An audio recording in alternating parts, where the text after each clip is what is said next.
Chapter 24. Dan isn't in school on Monday morning. During lunch, I text him from our school's bathroom. "Where you?"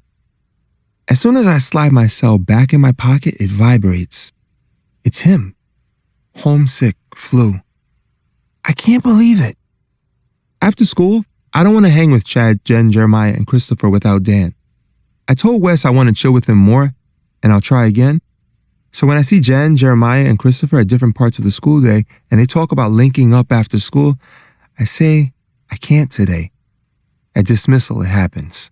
Walking out of school, I see Wes. I'm thinking about hitting the comic store. You down? With who? Dan and them? Nah, he has the flu. Just me and you. The flu? That sucks. I feel bad for him. Wes means it. My parents made me get a flu shot last year, and I still got the flu. Flu sucks. I wish Dan could see Wes now saying nice stuff about him. Yeah, it sucks. So the comic store? I'm picking up my little sister from her elementary school. Let me walk her home, then I'll meet you at the comic spot. Bet. We split in different directions. All of a sudden, I feel less stressed because the biggest stress in the store will be choosing which comic to read. The closer I get to the comic store, the more I get amped. The comic store is the opposite of drama. It'll be just fun.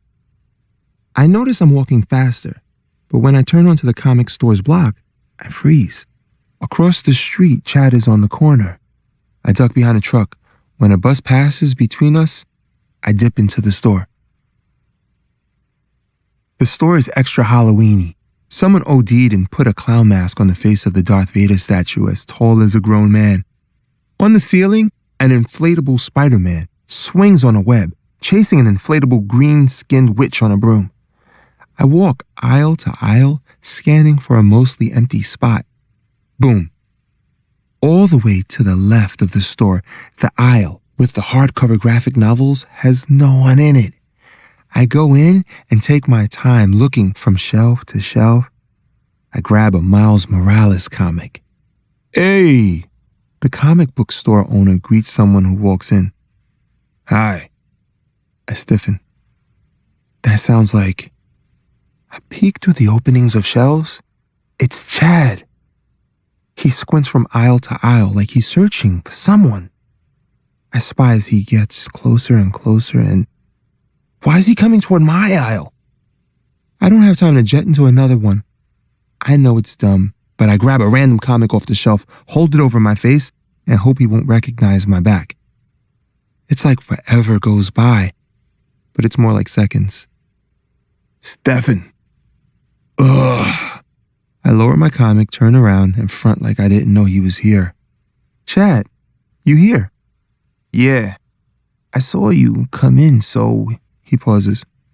You alone? I lie. Actually, I was just leaving. Hold up. Chad snatches the comic from my hand. Black Panther? Again. Why are you reading trash? Oh, because he's black. I get it. Chad flips the pages like he smells a stinky garbage bag. What a whack hero. I mean, what king would... A voice pops up in our aisle. That's the comic I came for. Chad turns and his mouth flaps open. It's Wes. For me, it's Wes, my boy, showing up. For Chad, it's Wes, a whole other guy. The Wes who Chad played hands with back in the day. The Wes who told Chad he'd punch him in the face when Chad OD'd during hands. The same Wes who said Chad ran away then. Wes puts his hand out. Chad, can I see that? Chad gives Wes the book without speaking. Then he leaves so fast without saying bye to either of us that he's basically running. Wes turns to me. He sounded like he was cutting on you. I told you he'll go too far if you let him. I nod. He was dissing Black Panther. I bet Chad's the kind of guy who hates when we're on top or winning. Bet he thinks we ought to be lower than him. Wes looks at the comic. And who's more on top than Black Panther, you feel me? He runs the whole country. I nod, and Wes eyes the door and laughs. So why you think Chad ran out of here so fast? I shrug because he's a punk. For real. I give him props. You remind me of T'Challa. I mean the Black Panther. You and him have the same boldness. Wes studies the cover of the Black Panther comic. Is the comic as tight as the movie? Then he stops talking like he just realized something. Hold up. This is a teenage Black Panther. He kind of looks like me, right? I check. Dang, this is bananas. This is you. Wes loves it.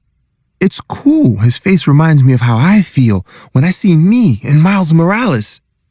You buying anything? He asks me. I shake my head. I just came to read. I didn't bring money. I'll buy this. Let's hit somewhere and read it. Word. We gotta hang out on the reg like we used to. I tell Wes as we head out of the store. He huffs a laugh.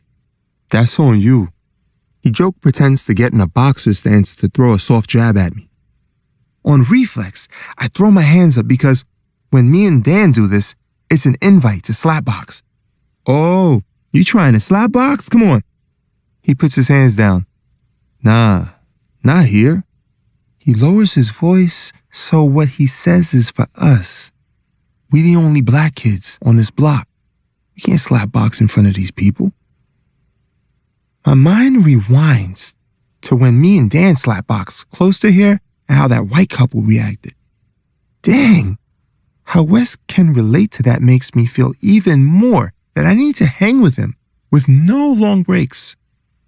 Facts.